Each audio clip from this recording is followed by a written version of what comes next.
Salam Bapak Ibu Saudara sekalian, Merdeka. Hari ini adalah hari ke-6 dari masa 31 hari kita mengimani nilai-nilai kehidupan dari tokoh pahlawan nasional Kristen Indonesia, yaitu Ferdinand Lumban Tobing. Dan menjadi ayat renungan pada pagi hari ini terambil dari Matius 22 ayat 37 sampai 39. Demikian bunyinya. Jawab Yesus kepadanya, "Kasihilah Tuhan Allahmu dengan segenap hatimu dan dengan segenap jiwamu dan segenap akal budimu. Itulah hukum yang terutama dan yang pertama. Dan hukum yang kedua yang sama dengan itu ialah kasihilah sesamamu manusia seperti dirimu sendiri." Bapak Ibu Saudara sekalian, Dr. Ferdinand Lumban Tobing merupakan orang Batak kedua yang ditetapkan sebagai pahlawan nasional oleh pemerintah Indonesia. Setelah Sisingamangaraja ke-12 dan Dr. Tobing ini lahir di Sibuluan, Tapanuli Tengah, Sumatera Utara pada tanggal 19 Februari tahun 1899. Dr. Ferdinand adalah anak keempat dari 9 bersaudara. Ayahnya bernama Herman Lumban Tobing dan ibunya bernama Laura Sitanggang. Nah, pada usia 5 tahun, Dr. Ferdinand dibawa oleh ayah angkatnya yang bernama Jonathan Passanea dan disekolahkan di sekolah dasar Belanda. Kemudian setelah itu dia melanjutkan pendidikan ke Stovia. Stovia itu merupakan pendidikan atau perguruan tinggi kedokteran yang dimiliki oleh Belanda. Kemudian setelah lulus dari Stovia pada tahun 1924 ia bekerja sebagai dokter bagian penyakit menular di rumah sakit Belanda juga. Setelah dia menjadi dokter di rumah sakit Belanda, ia kemudian dipindahkan tugas ke Surabaya, kemudian ke Tapanuli, tanah kelahirannya. Nah, pada peralihan kekuasaan di Indonesia dari Belanda ke Jepang, Dr. Ferdinand memiliki pengalaman baru. Pada masa pendudukan Jepang, Dr. Ferdinand diangkat menjadi dokter pengawas kesehatan Romusa. Nah, dari situlah dia melihat bagaimana penderitaan saudara-saudaranya atau warga Indonesia yang dikerjakan paksa oleh pendudukan Jepang, dan mereka dipaksa untuk membuat benteng di Teluk Sudoga.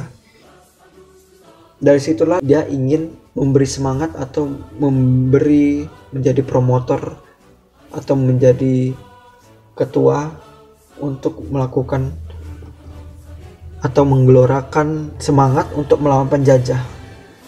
Nah, setelah itu ia melancarkan protes terhadap pemerintah Jepang. Nah, akibatnya dari itu ia dicurigai dan termasuk dalam daftar orang yang terpelajar atau orang yang berpengaruh atau orang yang melawan penjajahan pada masa itu. Nah, dan oleh tentara Jepang pasti dia ingin dibunuh, tetapi itu tidak jadi. Kenapa? Karena ia menolong polisi Jepang, ia mengalami kecelakaan. Apa yang kita bisa dapat ambil dari Dr. Ferdinand? Bagaimana dia melihat kesengsaraan saudara-saudaranya, melihat sesamanya manusia. Bagaimana ia kepeduliannya terhadap kesehatan juga. Bagaimana juga ia bukan hanya sekedar dokter, tapi juga dia menjadi orang terdepan untuk menggerakkan orang-orang untuk melawan tentara Jepang. Kita lihat bagaimana kepedulian Dr. Ferdinand dalam mengatasi penjajahan Jepang, kemudian penjajahan Belanda. Dia mengatasi, yang membantu dan mempertahankan kemerdekaan Indonesia.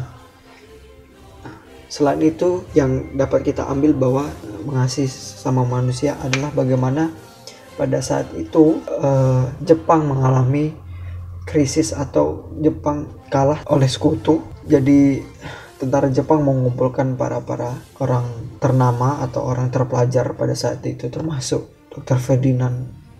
Dan Dr. Ferdinand sendiri mendapatkan door prize, yaitu berupa sarung. Nah, sarung ini pada zaman itu merupakan identik yang digunakan oleh teman-teman kita Muslim untuk menjalankan ibadah.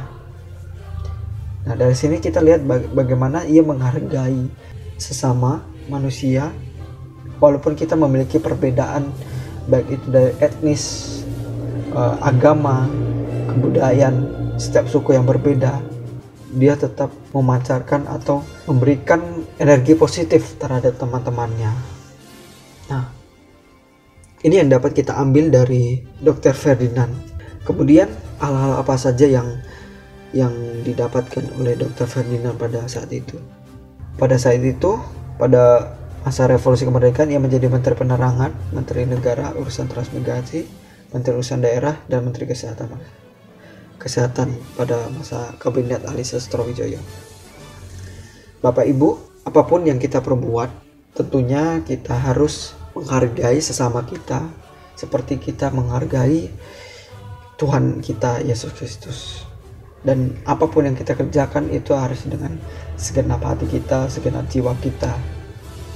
Dan semua itu kembali ke diri kita, bagaimana cara kita mengasihi, tidak hanya secara materi tetapi menghargai, itu adalah sesuatu hal yang positif. Mari kita berdoa. Terima kasih Tuhan Yesus, terima kasih Bapa Surgawi, Tuhan sudah memberkati saudara kami dari malam sampai pagi ini dengan tidak kekurangan apapun Bapa. Terima kasih ya Tuhan untuk renungan pada hari ini. Tuhan sudah mengingatkan kami bahwa setiap kami harus menghargai sesama manusia, seperti apa yang dilakukan Dr. Ferdinand terhadap tentara Jepang dan terhadap saudara-saudaranya setanah air. Mampukan kami Tuhan untuk menghargai dan mengasihi sesama kami. Terima kasih. Dalam nama Yesus kami berdoa. Amin.